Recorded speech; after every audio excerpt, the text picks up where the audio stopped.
আর এই ঘটনা নিয়ে ইয়ারোর কি দাবি? ডিসপ্লে মনিটর বাইরে থেকে অফ করে রাখা হয়েছিল, তাই দেখা যাচ্ছিল না ফুটেজ।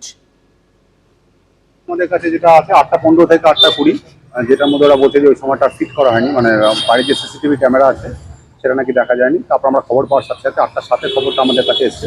8:20 এসডিও স্যার নিয়ে চলে এসছেন, আমিও নিয়ে চলে এসেছি। পাওয়ার বাটনটা বন্ধ ছিল, পাওয়ার বাটনটা স্টার্ট প্রেস করার সাথে সাথে সব কিছু চালু হয়ে গেছে। আর 8:05 থেকে 8:22 এটা যেটা অভিযোগ করছে এই সময় টিভিটা বন্ধ ছিল। আমরা 7:50 থেকে 7:50 থেকে আমরা 8:30 পর্যন্ত পুরো ফিট করবো। পুরো ওদেরকে আমরা আমাদের যে ডেটা রিট্রিভ করা হচ্ছে পুরো ডেটাটাই আমরা ওদেরকে টিভি না, আমরা টিভিটা এখান থেকে বাইরে থেকে বন্ধ করা হয়েছে। আমাদের কারা করলো সেটা ইনভেস্টিগেশন চলছে, আমরা দেখছি। আজও হচ্ছে ভোট গ্রহণ ডায়মন্ড হারবার বিধানসভা কেন্দ্রের 4টি বুথ এবং মগরাহাট পশ্চিম বিধানসভা কেন্দ্রের 11টি বুথে ফের ভোট গ্রহণ চলছে। সকাল 11টা পর্যন্ত ইতিমধ্যে যে তথ্য জানা যাচ্ছে, মগরাহাটে ভোটের হার 38% এবং ডায়মন্ড হারবারে ভোটের হার 34%। ভোট হচ্ছে ডায়মন্ড হারবারের 117, 179, 194 এবং 243 নম্বর বুথে, এবং মগরাহাট পশ্চিম বিধানসভা কেন্দ্রের 46, 126, 127, 128, 142, 214, 215, 216, 230 এবং 232 নম্বর অর্থাৎ 11টি বুথে পুনর্নির্বাচনের নির্দেশ দিয়েছে নির্বাচন কমিশন। সেই মতো সকাল 7টা থেকে ভোট গ্রহণ চলছে। আমাদের প্রতিনিধি সরাসরি সুকান্ত মুখোপাধ্যায় রয়েছেন আমাদের সঙ্গে। সুকান্ত, ইতিমধ্যেই নির্বাচন কমিশন থেকে যে তথ্য পাওয়া যাচ্ছে, সকাল 11টার মধ্যে 38% ভোট পড়ে গিয়েছে, 11টি বুথে ভোট গ্রহণ চলছে। কিভাবে চলছে? একেবারে দুটি বিধানসভার যে 15টা বুথ, তার মধ্যে মগরাহাট পশ্চিমে সেখানে 11টা বুথে কিন্তু আজকে পুনর্নির্বাচন চলছে। আমরা এই মুহূর্তে 46 নম্বর বুথে রয়েছি, যে রিপোর্ট গতকাল নির্বাচন কমিশনে জমা পড়েছিল। এই 46 নম্বর বুথ যেটা পড়েছে সেটা হচ্ছে উত্তর ইয়ারপুর এফপি স্কুল। সেখানে 45 ও 46 ছিল, কিন্তু 45 বুথের ভোট যথাযথভাবে হলো।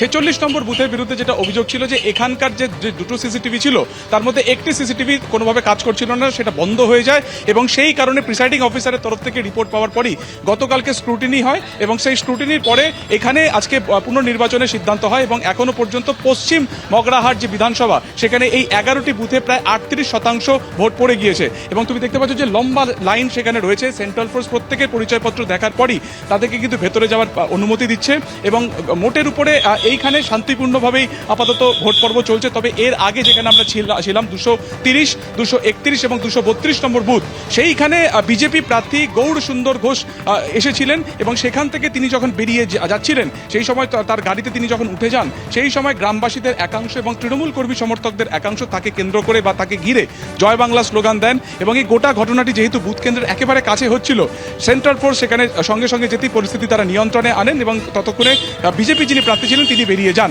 তবে মোটের উপরে সেখানে এর বাইরে আর কোনো ঘটনা ঘটেনি। এবং এই উত্তর এয়ারপোর্টে যেটা তোমাকে বলছিলাম যে এখানে সিসিটিভি খারাপ হয়ে যাওয়ার দরুন কিন্তু এখানে পুনর্নির্বাচন হয়েছে। একজন ভোটারের সাথে কথা বলে নেবো।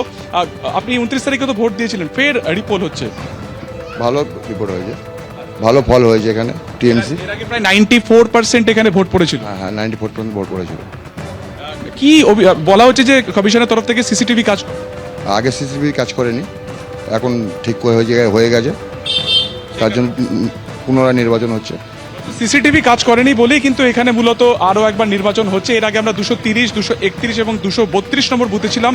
সেখানে মূলত অভিযোগ ছিল যে সেই 3টে বুথে ইভিএম কারচুপি হয়েছিল, সেখানে টেপ লাগিয়ে দেওয়া হয়েছিল এবং সেই কারণে কিন্তু এই রিপোর্টগুলি প্রথমে প্রিসাইডিং অফিসারের থ্রু দিয়ে জমা পড়ে এবং সেগুলো স্ক্রুটিনির পরই 11টি যে বুথ রয়েছে সেখানে এই মুহূর্তে নির্বাচন চলছে। সকাল 7টা থেকে এখন প্রায় 12:30, অর্থাৎ প্রায় 5.5 ঘন্টা পেরিয়ে গেছে। 38% ভোট কিন্তু পড়েছে মগরাহাট পশ্চিমে।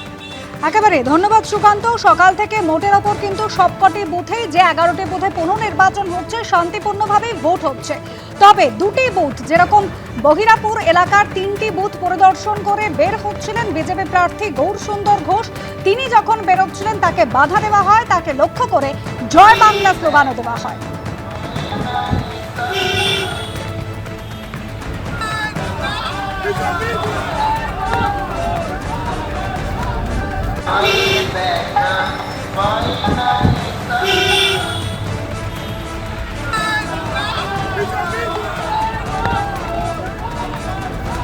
তারিখে যে ভোটটা হয়েছিল ওটা খুব পিসফুল ছিল, বর্তমানে যে ভোটটা হচ্ছে এটা খুবই এখানকার যারা পাবলিক তারা খুবই এই বিষয়ে খুব অসন্তুষ্ট এবং প্রত্যেকে এখানকার ডেলি লেবার এরা কলকাতায় যায় বিভিন্ন ব্যবসা বাণিজ্য করে তাদের যে এই একটা রোজ ক্ষতি হলো এটা কে দেবে কিন্তু কি কারণে এই যে রিপোলিং হচ্ছে আমরা কেউ জানতে পারিনি কি জন্য হলো রিপোলিংটা। কেন হলো এটা, কে করলো এটা? 2 ঘন্টা 2.5 ঘন্টা 3 ঘন্টা লাইনে আমরা দাঁড়িয়ে আছি, বয়স্ক লোক, আমাদের অসুবিধা হচ্ছে না? গন্ডগোল হয়নি, কোনো কিছু হয়নি, কোনো ঝগড়া নেই, দ্বন্দ্ব নেই, কিছু নেই। না না, খুব শান্তিশিষ্টভাবে ভোট হয়েছে। দিনে সুস্থভাবে ভোট হয়েছে কিন্তু কি কি হয়েছে কি আমরা ওসব জানি না।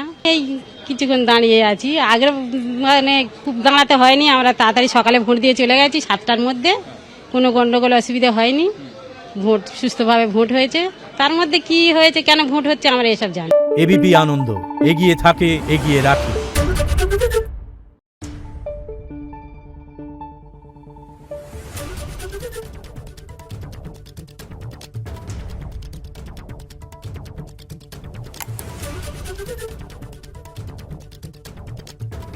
Thank you.